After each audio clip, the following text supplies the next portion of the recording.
Corky, do you want to kick us off? Yeah, I will. Thanks. Good morning, Johnny. Hi, Michael. Can I just ask you in relation to the two games that are coming up?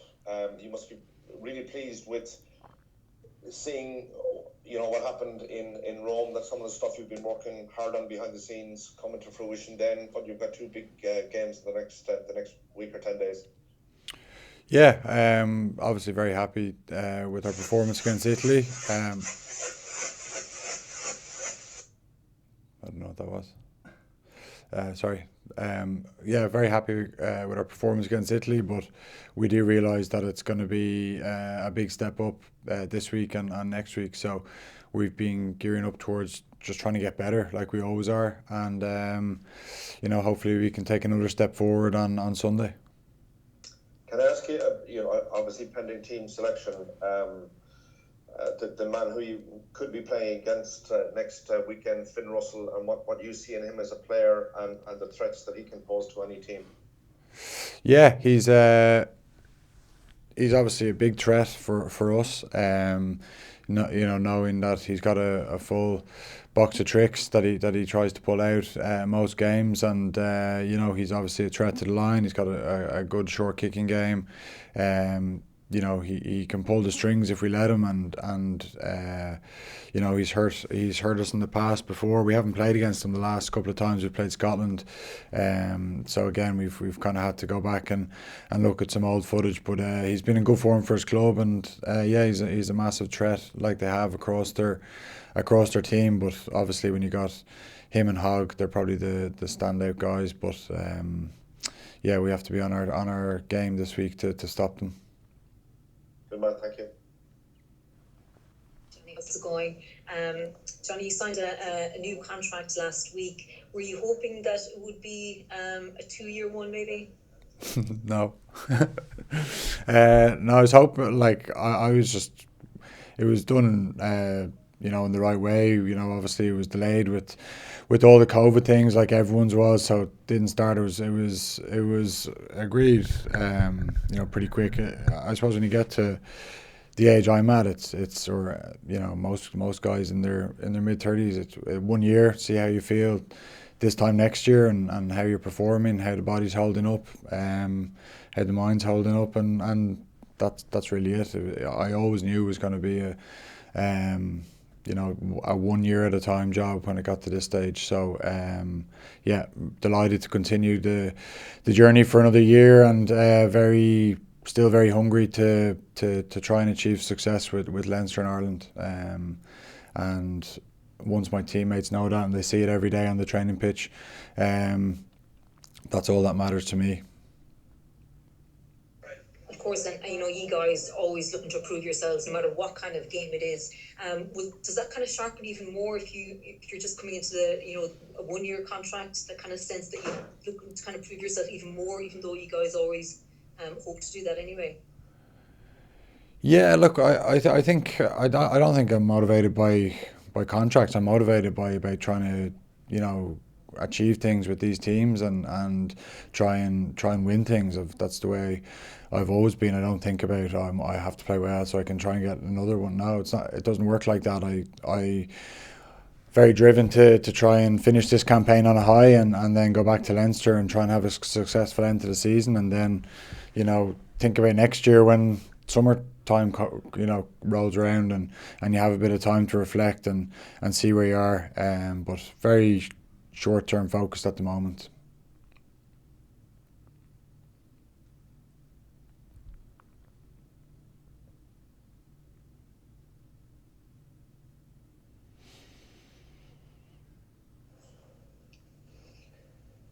Hey guys, anything further there for Johnny in the live section?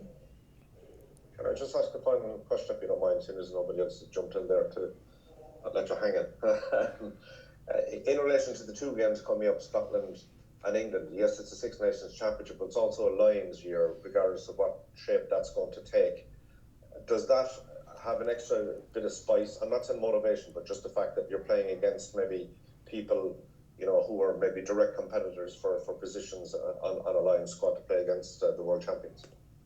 Of course, it's not at the forefront of our thought, because even if it wasn't a Lions year, we'd still be going out to win the game, of course, and to put our best foot forward. But obviously, in the back of your mind, you're knowing that this is a pretty important game. The next two are pretty important in terms of those Lions selections. I think it'll help the Irish cause if we can pick up a couple of wins. It'll help get more numbers on the plane.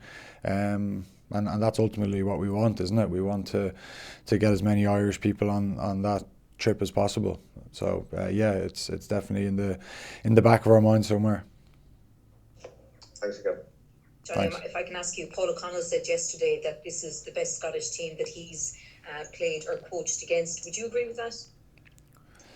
Yeah, I think so. The way they've started the campaign, obviously winning away to England, very impressive in the conditions that, obviously poor conditions, but they managed the game very well. It's not an easy place to go, Twickenham, and dominate sort of field position and they had real good patches in that game, and arguably they could have won by more. Very unlucky against Wales, I think, to go down to 14 and then to fight back the way they did. And I'd say they probably, look, if they're in their camp, they probably think they gave away a soft try, and then break away at the end. But for a tap tackle, they'd be going for, a triple crown against us. So yeah, I think Paulie's right. I think they're a team full of confidence. They'll fancy their chances against us. They'll feel that maybe they should have beaten us the last two times they played us, and they'll have obviously they've improved a lot since then as well. So I'm sure they'll be full of confidence, and we have massive respect for them as a team. They're an outstanding, really well coached side as well, like that. Hi Johnny, can I just ask how closer to your truer selves, for want of a better term, do you think that Italy performance was, especially in terms of attack? And how easy or difficult is it to kind of replicate a similar style when the opposition is obviously much better this weekend?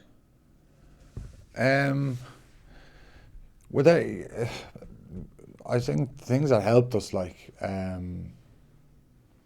the weather was pretty good. There was no wind, there was no rain, there was a dry ball, so that's a big factor in how you play.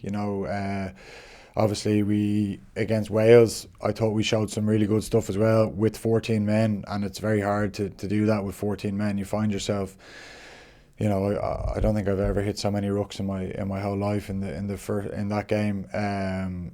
But that's because you're back row down. It's all hands on deck, and it's kind of where you're short, you just got to fill in. And like I said, we were making up moves at the time. So I'd like to think that we would have played like that against Wales as well. Against France, it's a different game. It's greasy ball, tough conditions for the guys.